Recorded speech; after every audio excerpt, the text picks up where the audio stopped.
Bonjour et bienvenue dans le journal Écho de Lyon Décideur. Après BTP Rhône et Métropole, la présidence régionale de la Fédération française du bâtiment, Samuel Minot, gravit les échelons dans le monde du bâtiment. Il est notre invité dans un instant.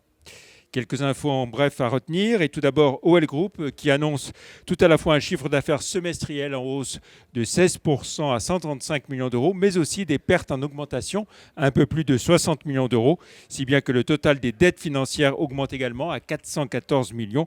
L'OL confirme de belles affiches de concerts au beau jour et une ouverture de la LDLC Arena fin 2023. De son côté, Tony Parker a bien envie de vendre et d'échanger ses actions dans l'Asvel contre des actions Smart Good Things, le groupe de Serge Bueno, spécialisé dans les boissons instantanées et dans lequel Tony Parker est associé. Seul IC, l'OL, actionnaire de l'Asvel à hauteur de 33%, et LDLC, titulaire du naming du club et de la future Arena, ne l'entendent pas de cette oreille et comptent bien s'appuyer sur le pacte d'actionnaires pour contrecarrer les plans de Tony Parker. Laurent Wauquiez n'est pas peu fier de rappeler que la région Auvergne-Rhône-Alpes a investi 100 millions d'euros dans 18 fonds, dont le Fonds souverain régional, ainsi que dans des fonds innovation ou développement. À leur tour, ces fonds ont investi dans 250 entreprises, employant 15 000 salariés.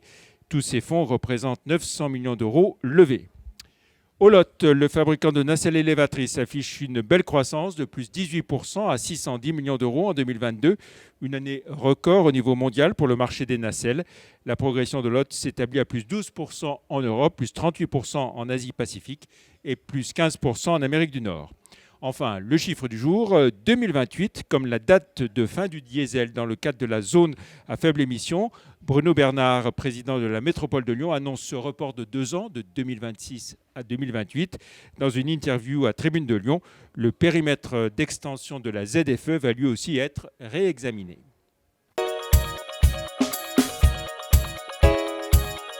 Place à notre invité à présent, Samuel Minot. Bonjour. Bonjour. Président de la Fédération française du bâtiment Auvergne-Rhône-Alpes, tout nouveau président donc, de cette fédération, après 6 ans de présidence de BTP Rhône et Métropole. Alors quel bilan, pour commencer, dressez-vous de ces 2 mandats de 3 ans que vous avez effectués ici à Lyon? On peut dire une période marquée par la crise sanitaire, avec une capacité de rebond assez impressionnante de la profession. Oui, je crois que ça a été d'abord la démonstration de la nécessité de nos organisations professionnelles pour aborder ces multicrises. La crise d'abord sanitaire, puis en plus après la crise des matériaux, maintenant la crise économique qui s'ensuit, l'augmentation du matériau, de cette inflation. Donc ça a été un grand accompagnement. La raison même, l'essence même de nos fédérations, c'est ça, c'est de faire réaliser les projets d'entreprise de nos adhérents, de nos entrepreneurs. Et là, ça a trouvé tout son sens pendant cette période. Et puis alors aussi changement à la tête de la ville de Lyon et de la métropole, c'était compliqué à gérer pour vous un tel changement? Oui, parce qu'effectivement, il a fallu accompagner ce nouvel exécutif. C'est un virage à 180 degrés pour pas mal de sujets, pour l'accélération de la ZFE, pour l'aménagement du territoire, pour le logement, pour la rénovation, voilà, pour bon nombre de sujets qui prennent une direction tout autre. Et puis, on a connu aussi un fort développement de l'apprentissage depuis 3 ans, avec un nombre d'apprentis jamais atteint en France. Et malgré cela, il y a encore des difficultés de recrutement. Oui, alors c'est d'abord un satisfecit parce que ça a été un fil conducteur de mes 2 mandats pendant mes 6 ans. C'est le rayonnement de la fédération et l'attractivité des métiers. Effectivement, le succès ne se dément pas puisque depuis 3 ans, c'est plus 10% d'apprentis en plus à chaque rentrée de septembre. Donc ça veut dire que ça marche, ça veut dire que nos métiers ont du sens et puis attirent de plus en plus. Mais bien sûr, nos métiers sont en tension parce qu'il y a une forte accélération, parce qu'on a purgé ces réserves de salariés, de collaborateurs, de cadres qui étaient disponibles, et qu'il faut qu'on continue cet effort de recrutement et cet effort de formation. Et ça prouve que c'était une bonne réforme, avec l'idée de donner le pouvoir aux professions plus qu'aux régions finalement. Oui, alors aux professions et aux professionnels que nous sommes, puisque de par l'apprentissage, qui est une voie royale, l'apprentissage, le pilotage de la formation, des référentiels formation par ceux qui sont directement utilisateurs, c'est quelque chose qui marche très bien. Voilà. Et donc maintenant, l'échelon régional pour vous, alors un exercice différent, c'est quoi? C'est plus de coordination, d'animation, de représentation que d'opérationnel terrain? Alors c'est moins de direct avec les entrepreneurs, avec les adhérents. C'est une coordination des efforts des départements qui portent, eux, l'animation territoriale à travers le direct adhérent, à travers le service qui est proposé à l'adhérent. Ceci dit, c'est une coordination de moyens. Tous les territoires, tous les départements de Auvergne-Rhône-Alpes ne sont pas dotés de la même manière, n'ont pas les mêmes problématiques territoriaux. On a des territoires qui sont très métropolitains, très urbains, d'autres qui sont beaucoup plus ruraux. Et bien, il faut qu'on puisse proposer proposer le même service à l'adhérent avec des problématiques différentes. Donc effectivement, c'est une coordination de moyens sur des sujets régaliens de la région que sont par exemple la formation, vous l'avez cité, mais aussi le social ou l'innovation. Si on essaie de faire une petite carte de visite du bâtiment dans la région Auvergne-Rhône-Alpes, c'est quoi en quelques chiffres? Alors c'est 145 000 salariés, c'est 65 000 entreprises, avec une granulométrie effectivement plus portée par l'artisanat. Ça c'est la granulométrie générale du bâtiment, et pas loin de 18 milliards d'euros de chiffre d'affaires par an. Donc un secteur essentiel, on le sait bien. Quelles sont vos grandes priorités à la tête de cette fédération régionale du bâtiment? Eh bien, c'est toujours d'accompagner les entreprises de manière coordonnée sur des grands enjeux, notamment vers une trajectoire plus vertueuse du bâtiment. Il s'inscrit pleinement dans cette stratégie française d'énergie-climat, ce bas carbone, donc cette transition écologique que le bâtiment doit apporter dans le neuf, c'est-à-dire construire différemment avec des matériaux biosourcés, avec des matériaux plus vertueux en termes d'impact carbone, mais aussi dans la rénovation énergétique, la massification de cette rénovation énergétique. Et ça, ce sont des enjeux territoriaux qui ne sont pas uniquement sur un ou deux territoires, mais sur l'ensemble des territoires. Donc ça, c'est très important. Et puis, on est en train de rentrer dans une crise très profonde du logement. Et là aussi, il va falloir qu'on pense nos territoires différemment avec des impacts économiques, des impacts socio-démographiques. Et ça, c'est très important de pouvoir le coordonner à l'échelon régional. On va reparler du logement. Quelle est la conjoncture pour le secteur du bâtiment en ce début d'année 2023? Alors, là aussi, on constate qu'on est en train de finir de purger ce retard qu'on a pris avec le Covid. Donc les carnets de commandes sont encore bien remplis. On a une bonne visibilité sur le prochain semestre, sur le milieu d'année. Maintenant, il y a quelques ombres, quelques nuages qui commencent à s'amonceler sur le métier, sur l'activité du bâtiment. Parce que je le disais, les carnets de commandes sont en train de se purger. Et puis qu'on a une petite crise financière, une accélération de l'inflation qui met un peu de bâton dans les roues à cette machine qui était bien repartie après le Covid. Oui. Et alors justement, est-ce que les problèmes liés au prix de l'énergie sont toujours aussi cruciaux pour les TPE, PME?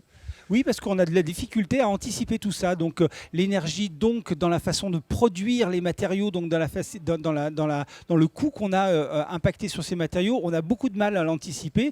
De temps en temps, les prix spot de l'énergie augmentent comme on l'a vu l'année dernière. Là, c'est plutôt en train de baisser. Donc on entend plutôt que ça y est, les industries se remettent en route pour pouvoir produire. Donc on va plutôt avoir peut-être une baisse des coûts de matériaux. Ça fait le yo-yo. On a du mal à anticiper l'inflation. On a du mal à la lire. En tout cas, ça impacte très fort l'activité du bâtiment. Ouais. Et quid du remboursement des PGE, prêts garantis par l'État? Est-ce que c'est aussi une source de préoccupation pour les entreprises? Bien sûr, je crois que le 2022 a fragilisé la santé des entreprises parce que les marges ont été attaquées très fort sur cette augmentation de coûts, les coûts salariaux, les coûts matériaux, les coûts énergie, et qu'il faut se projeter maintenant dans une période où les marges se réduisent, que les entreprises ont moins de marge de manœuvre et doivent effectivement rembourser toutes ces aides qui ont été salvatrices. Je le rappelle, dans cette période où on avait besoin d'aide, elles étaient bien le bienvenu, et maintenant il faut qu'on assume ces PGE.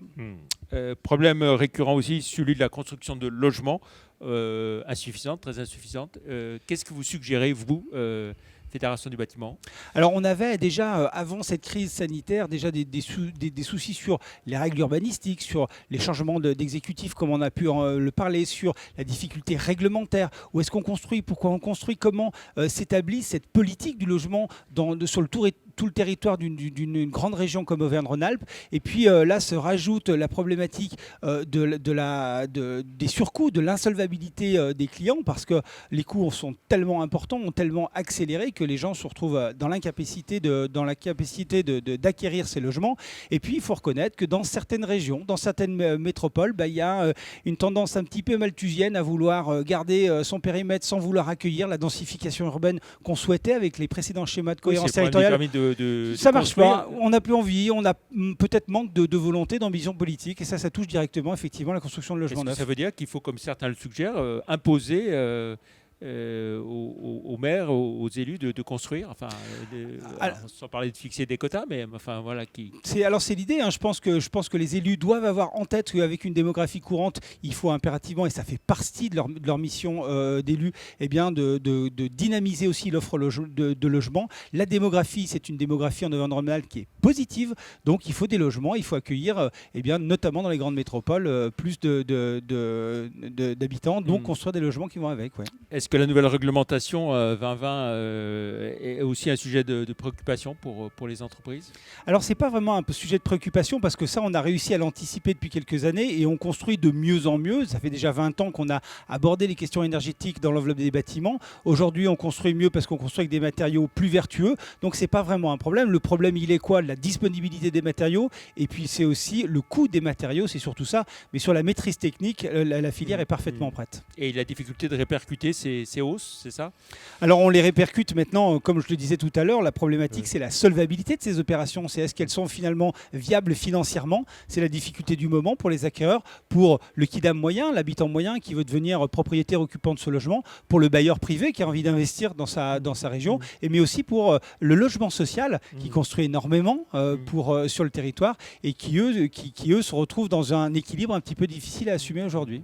Alors, la mise en place de la zone à faible émission à ZFE avec un report de 2 ans de la fin du diesel à Lyon, 2028 plutôt que 2026, pour vous, c'est une sage décision? Oui, alors Lyon, bien entendu, a accéléré très fort. On a d'autres métropoles. C'était le cas de Grenoble, qui a aussi déployé sa ZFE. Il y a d'autres grandes métropoles qui y pensent et qui commencent à accélérer. C'est une bonne réponse. C'est surtout un constat raisonnable de ce qui se passe parce que les offres techniques, les alternatives techniques n'existent pas, parce que le financement de cette mutation de parc est impossible pour bien nombre des entreprises. Donc c'est une sage décision.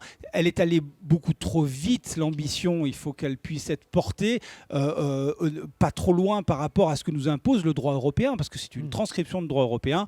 Là, on a voulu l'élargir sur son périmètre et l'accélérer sur l'ambition technique. Je crois qu'il faut que le monde économique puisse accompagner ça dans un délai raisonnable. Un mot sur la réforme des retraites. On vient de connaître encore une nouvelle journée de débrayage, de manifestation. Vous l'approuvez ou pas, cette réforme, vous? Alors, cette réforme, on sait qu'elle est difficile à financer. Le régime des retraites est difficile à financer. Il faut qu'on trouve des solutions financières pour pouvoir l'accompagner et surtout proposer des retraites décentes à ceux qui vont arriver dans cette période de retraite.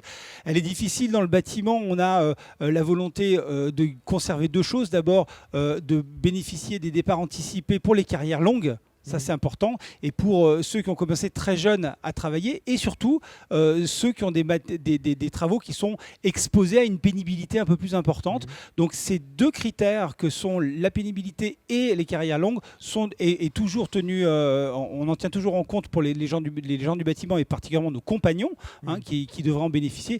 Donc, c'est un satisfecit surtout sur ce point-là. C'est de dire, voilà, on continue à tenir compte de ces critères importants pour notre profession. Un mot sur vos responsabilités nationales à la FFB. Vous êtes président de la commission économie. Quels sont vos grands chantiers à la tête de cette commission? Alors la commission économie a la vocation de comprendre déjà les grands enjeux du bâtiment. Le bâtiment, c'est 7 ou 8% du PIB en France, donc c'est un acteur majeur de l'économie globale. Et comment elle s'inscrit dans ce panorama, c'est important de le comprendre et surtout d'essayer d'anticiper quelles sont les grandes avancées et les grands enjeux de l'économie. Je l'ai évoqué, comment l'économie du bâtiment se comporte dans une inflation courante aujourd'hui. Et puis le grand enjeu que j'ai évoqué pour Auvergne-Rhône-Alpes, qui est le grand enjeu aussi national, c'est la dynamisation du logement neuf, qui est une grande cause nationale qu'on demande à voir porter beaucoup plus haut dans les instances parlementaires aujourd'hui. Très bien. Merci beaucoup Samuel Minot, président de la Fédération française du bâtiment Auvergne-Rhône-Alpes, d'avoir été notre invité cette semaine dans le Journal Écho. Très bonne fin de semaine et à vendredi prochain. Merci, au revoir.